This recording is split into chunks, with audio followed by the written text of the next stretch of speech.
Bienvenue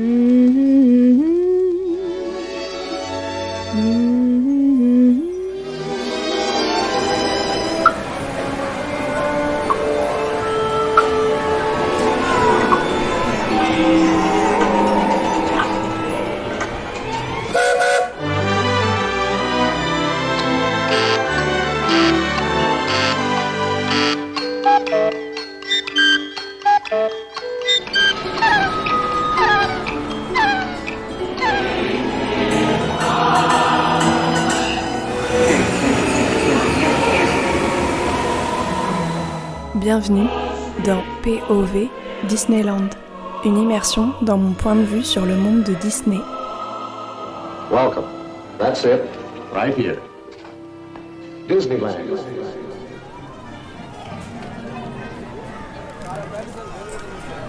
Bonjour et bienvenue dans POV Disneyland, le podcast dans lequel je te partage mon point de vue poétique et sociologique sur le monde de Disney. Si on se connaît pas, moi c'est Juliette, j'ai 30 ans et il y a un an je suis retombée complètement dingue du monde de Disney et notamment du parc Disneyland à Paris. Aujourd'hui on va flâner dans le parc tous les deux. L'idée c'est simplement que tu puisses toi aussi flâner dans le parc même en étant à distance. Voilà, je vais décrire tout ce que je vois autour de moi, tout ce que ça représente et voilà, petite promenade ensemble. Aujourd'hui on est vendredi, il fait un temps magnifique sur le parc.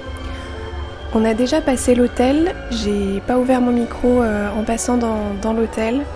Je sais pas si vous ça vous fait ça, mais bon, moi ça fait un an que j'ai redécouvert tout ça, donc je suis peut-être encore un peu sensible, enfin très très sensible à l'hôtel et tout, à son entrée majestueuse, mais déjà je peux pas m'empêcher d'avoir les larmes aux yeux quand j'arrive ici.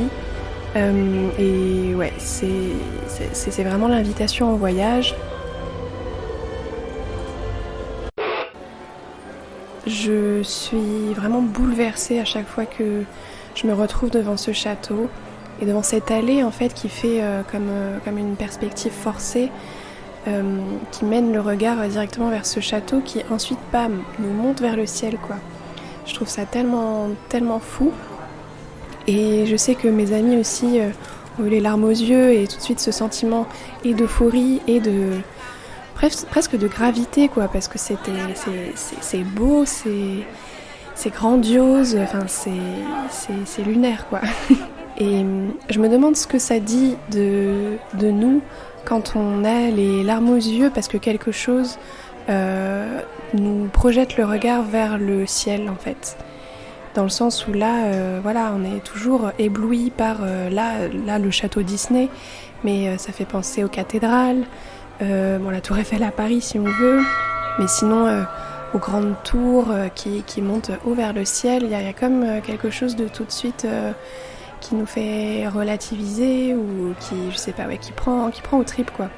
Et je pense que Disneyland joue vraiment bien avec ça. Ouais, il y a toujours ce côté minuscule autour de nous avec tous les détails et tout ça et bam, quelque chose qui nous envoie vers le ciel avec toujours une pointe là.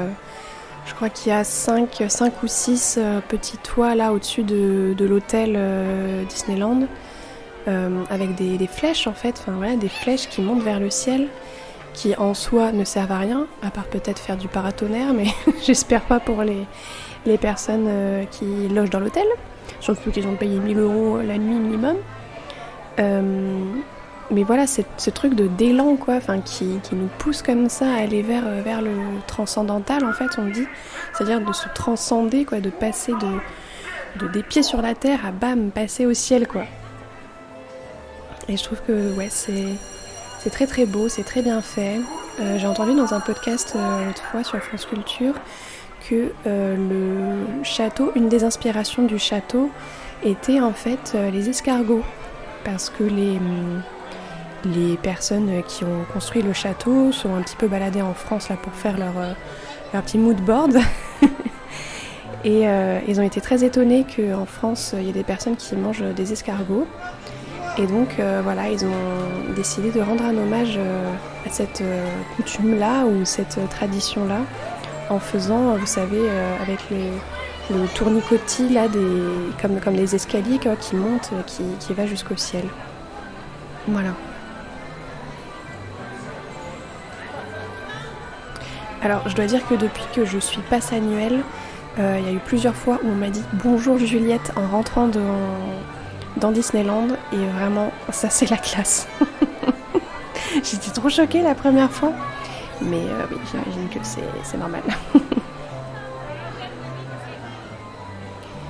Alors sinon, il y a les arbres qui commencent à rougir, c'est vraiment magnifique, et pour le coup, c'est des vrais. Donc ça fait plaisir. Je sais pas si ça vous fait ça, mais c'est vrai que ça peut être un peu troublant, enfin moi qui découvre aussi un peu tout ça encore, c'est toujours un peu troublant de se demander qu'est-ce qui est vrai, qu'est-ce qui est faux. Moi ça me dérange pas que ce soit du toc, mais j'aimerais bien savoir exactement qu'est-ce qui est vrai, qu'est-ce qui est faux quoi.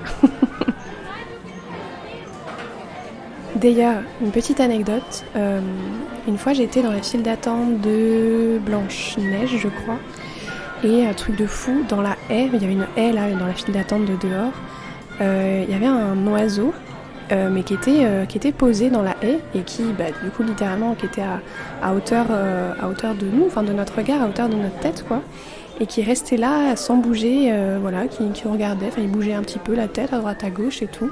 Tout le monde le prenait en photo et tout le monde se demandait mais est-ce que c'est un vrai, est-ce que c'est un faux, et enfin c'est complètement fou parce que du coup on s'est rendu compte que c'était un vrai, mais il nous faisait penser à un faux, alors que d'habitude c'est le faux qui nous fait penser au vrai quoi, normal. Et enfin c'était vraiment très très très étrange, et en fait c'était au printemps, donc j'imagine que c'était un oiseau qui devait être assez jeune, qui était né sur place et qui du coup avait été complètement défarouché quoi, enfin très très habitué à la présence humaine, et voilà. Et je me suis dit waouh, mais est-ce que c'est comme ça qu'on commence vraiment le rêve de devenir Blanche-Neige quoi, vivre sa vie en communion avec tous les animaux, c'est de ne pas leur faire de mal et de les laisser nous côtoyer de près, sans essayer de les abattre ou de les faire fuir ou de quoi que ce soit. Enfin ouais, c'était assez chouette. Bon, il n'y a pas encore trop de monde, on est assez tôt le matin, enfin il doit être 9h45. J'aime trop cette période parce que les gens commencent à être bien emmitouflés là dans leur petit pull, dans leur petit manteau, la boutonnée, on va à Disneyland quoi, trop bien.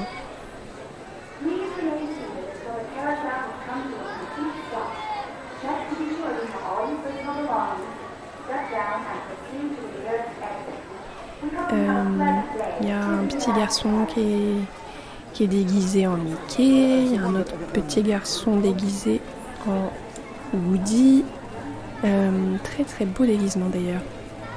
Et vraiment c'est un total look quoi. Je me demande jusqu'à quel âge on a le droit de se déguiser en Woody sans être viré, parce qu'on n'est pas un intermittent du spectacle payé pour ça. Mais ouais, très beau. Bon, je vais marcher jusqu'au château et on se retrouve peut-être à Frontierland.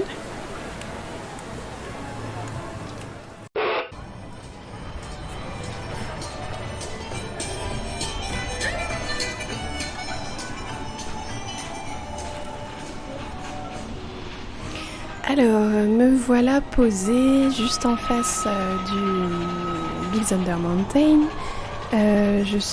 Derrière moi, il y a le Nucky Nuggets, et tout autour de moi, plein de citrouilles.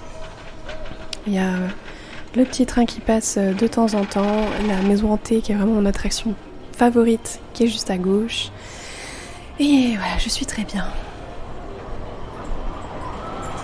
J'ai entendu de l'anglais, un peu d'espagnol, un peu d'allemand, mais beaucoup de français. J'ai l'impression que il y a pas mal de Français, pas mal d'adultes sans enfants aussi. J'ai vu tout à l'heure un couple de personnes âgées françaises qui étaient là tout seuls. Et je sentais qu'ils étaient pas là avec un enfant qu'ils attendaient quoi. Ils sont venus là se faire un petit tour à Disneyland quoi. Je trouve ça c'est trop trop mignon. Frontierland, moi je trouve ça super qu'ils aient rethématisé là le restaurant Coco et que toute la saison d'Halloween ça soit dédié à la fête des morts et tout et aux coutumes mexicaines notamment. En fait, de manière générale, je suis plutôt pour le fait que Disneyland ait le droit de se réinventer, de changer. J'imagine que parfois ils font beaucoup d'erreurs marketing parce que en fait ils ont pas, je sais pas s'ils ont des conseillers en termes d'inclusivité ou de je sais pas, dans les livres on appelle ça des sensitivity readers, les lecteurs sensibles quoi, pour voir ce qui peut clocher et améliorer tout ça. Je sais pas trop comment ça se passe, mais moi je suis plutôt pour quand même. Enfin, je suis carrément pour en fait. Je pense qu'il y a beaucoup de choses à améliorer. Et je pense que c'est compliqué pour les personnes qui travaillent à Disneyland et qui sont chargées de l'évolution de Disney, des imaginaires et tout ça, parce que Disney s'ancre dans la nostalgie. Je pense que je ferai une émission spéciale là-dessus parce que je suis en train de lire des textes superbes de sociologie sur pourquoi est-ce que les gens sont fans de Disney et pourquoi notamment est-ce que des adultes restent fans de Disney et qu'est-ce que ça signifie pour eux. Mais il y a une des raisons les plus flagrantes, c'est qu'ils appellent ça la sécurité ontologique. Donc en gros, ontologique c'est l'être, c'est l'identité en gros. Et la sécurité ontologique, c'est le fait de ressentir Disneyland comme quelque chose qui a toujours existé, qui fera toujours partie de nous et qui sera toujours là. Et le fait qu'on ait connu ça dès notre plus tendre enfance et que en fait c'est resté comme un fil rouge durant toute notre vie. Voilà, on a grandi, on a passé les âges, on a changé, peut-être qu'on a changé de ville, on a changé d'entourage, d'environnement, de profession, de n'importe quoi, mais en fait Disney a toujours été là, prolifique, enchanteur, comme un fil rouge qui reste tout au long de notre vie. Et donc ça fait écho à une espèce de sécurité identitaire, quoi. On sait qu'on a toujours ça. Et ça c'est une partie du sentiment de nostalgie, c'est-à-dire la nostalgie c'est quand parfois on peut avoir une perte de repères dans notre quotidien actuel, quoi, dans notre vie actuelle. Et la nostalgie, ça va être nost, c'est ancien, et algie, c'est douleur. Donc nostalgie, c'est la douleur qu'on ressent quand on imagine le monde perdu de notre passé, quoi. Et je pense que pour beaucoup, Disney et Disneyland, c'est ancré dans la nostalgie, même si voilà, maintenant ça vit et tout aussi, il y a beaucoup de choses qui se créent, qui se recréent et tout. Mais la base, c'est la nostalgie. Et du coup, comment faire évoluer, changer, non pas dédire et effacer le passé et tout, mais comment faire évoluer les imaginaires proposés par Disney sans non plus se trahir, sans non plus renier quelque chose qui a été important pour beaucoup de personnes, quoi.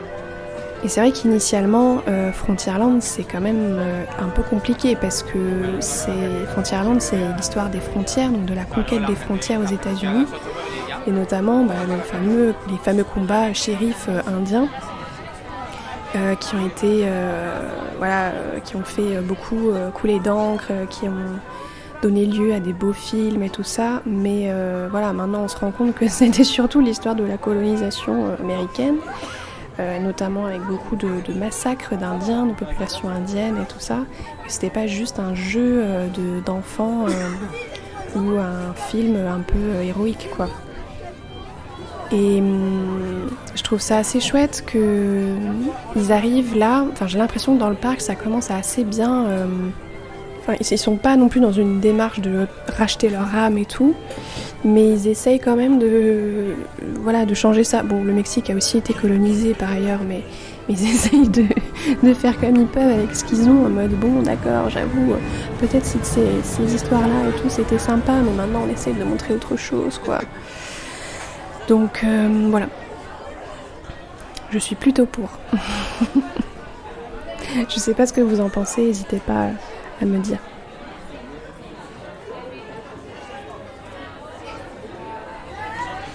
Bon, je vais faire un petit BTM là. Je vous embarque avec moi.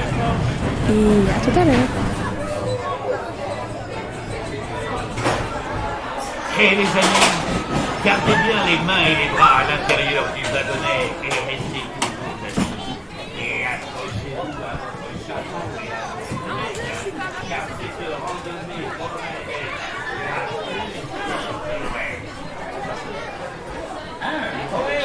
Please keep your hands and arms inside the train and remain seated at all times. Anyone will impact you glasses will hear the wildest ride in the wilderness.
Ouf, voilà, je sors tout juste du BTM, toujours trop bien, as always.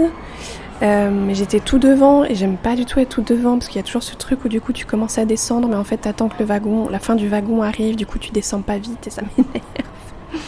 Mais bon, voilà, c'est très sympa. Je vais aller me faire un petit manoir hanté pour rester dans la thématique spooky Halloween.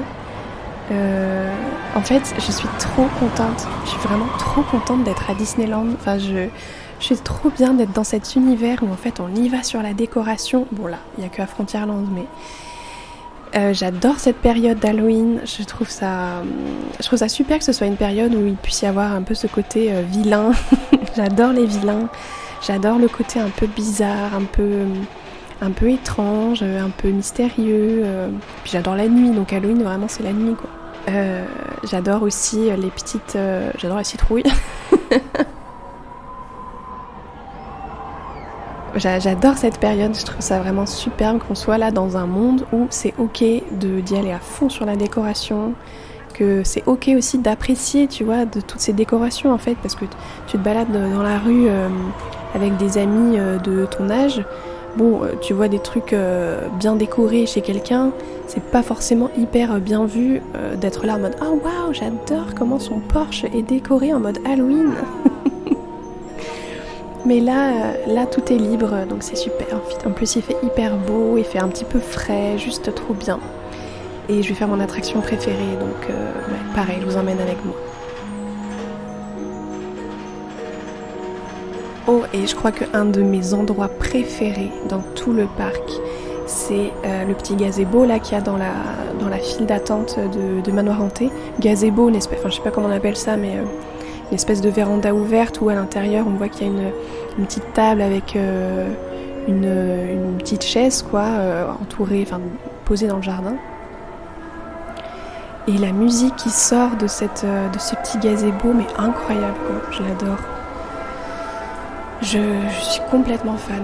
Et oui, le fait que ici, pour le coup, j'ai l'impression que tous les arbres posés dans la file d'attente sont vrais, qu'en hiver, ils sont vraiment secs, ils ont vraiment perdu toutes leurs plumes, que ce soit un peu laissé en friche et tout, ça j'adore. Et oui, le plus pour moi il y a de temps d'attente au manoir hanté, le mieux c'est. Parce que vraiment je me mets dans l'ambiance, je peux profiter de cette musique, de cette atmosphère, limite je m'imagine dans un autre monde, dans une autre époque.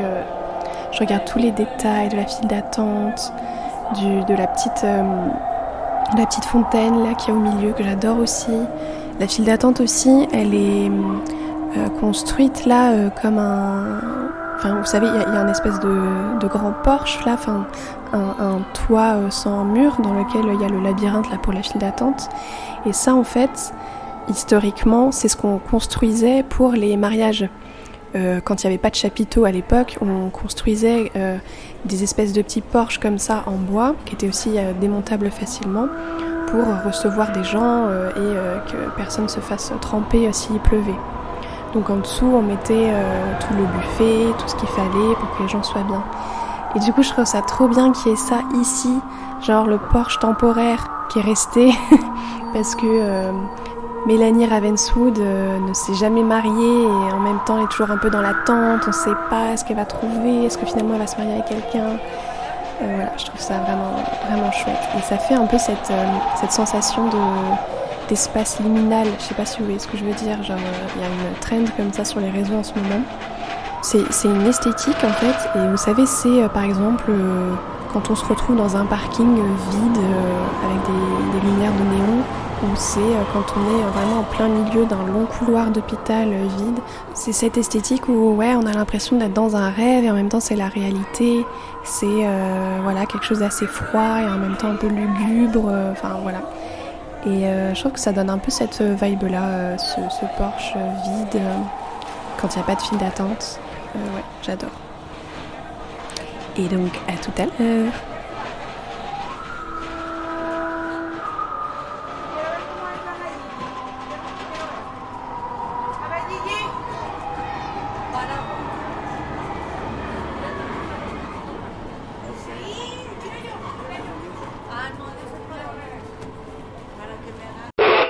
When hinges creak in doorless chambers, lorsque d'étranges et d'inquiétants bruits se font entendre tout autour, where candlelights flicker though the air is deathly still, c'est que le fantôme des lieux se manifeste.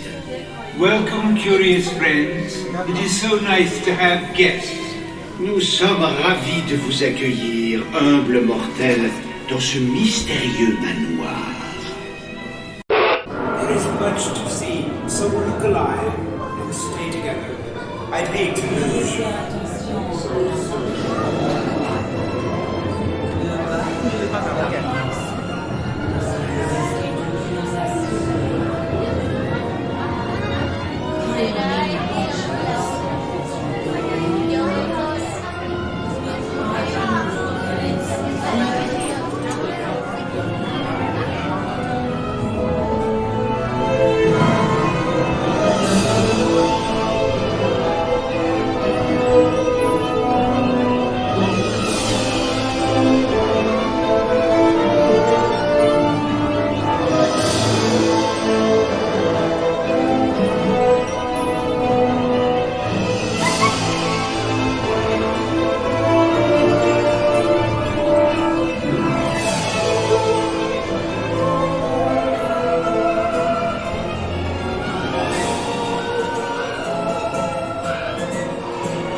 Answer this call. Your presence is wanted at this ghostly ball. The doom's coups de minuit, aux matines sonnantes, nous valserons ensemble, macabre débutante. Join now the spirits in nuptial doom, a ravishing bride, a vanishing moon. Tu m'épouser? Will you marry me?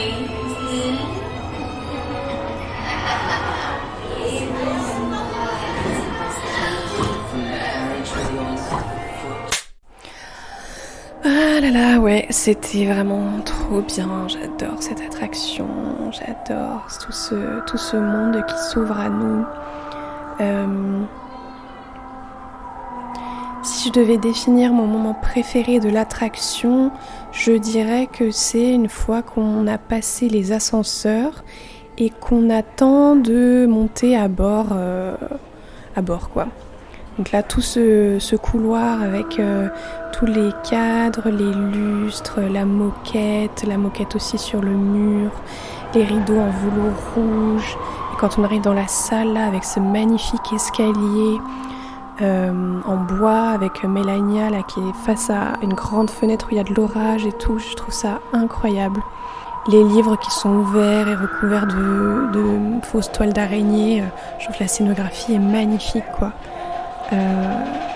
Et peut-être aussi, en fait tout, j'adore tout, mais peut-être aussi là l'horloge qui tourne à l'envers très rapidement. J'adore parce que le son est superbe.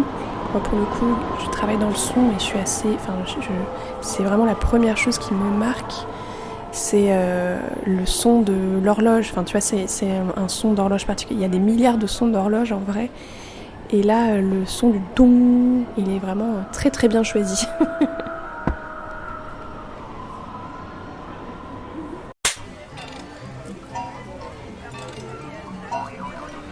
Bon, je vais marcher un petit peu. Je me suis pris un petit thé.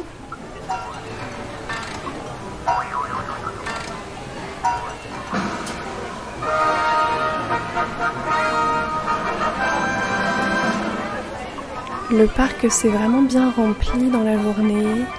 J'ai vu des familles aller dans les tasses, faire tourner. J'ai vu des jeunes enfants avoir l'impression de voler dans le Flying Dumbo là. J'ai vu des canards, toujours des canards, notamment je pense à un maman ou papa canard là, avec plein de petits canetons qui vivent leur meilleure vie à Disneyland Paris. J'ai vu les couleurs rose, pastel, bleu, jaune de It's a Small World qui me bouleverse vraiment à chaque fois quoi. Cette devanture incroyable, toute faite de mécanismes et de filouterie, j'ai envie de dire, de bizarrerie. J'aimerais vraiment que toute ma maison entière soit comme ça, quoi. Et que pour passer d'un étage à un autre, on passe dans un toboggan. Que pour dormir, on soit dans une piscine à boules. Enfin, là, quoi. Et cette devanture-là, elle a vraiment une signification particulière pour moi, à mon avis, puisqu'elle a été faite par Marie Blair. Marie Blair, qui est une femme incroyable, qui a beaucoup travaillé avec Walt Disney himself. Elle faisait les concept art en gros des dessins animés et elle avait un style très un peu surréaliste quoi. Enfin.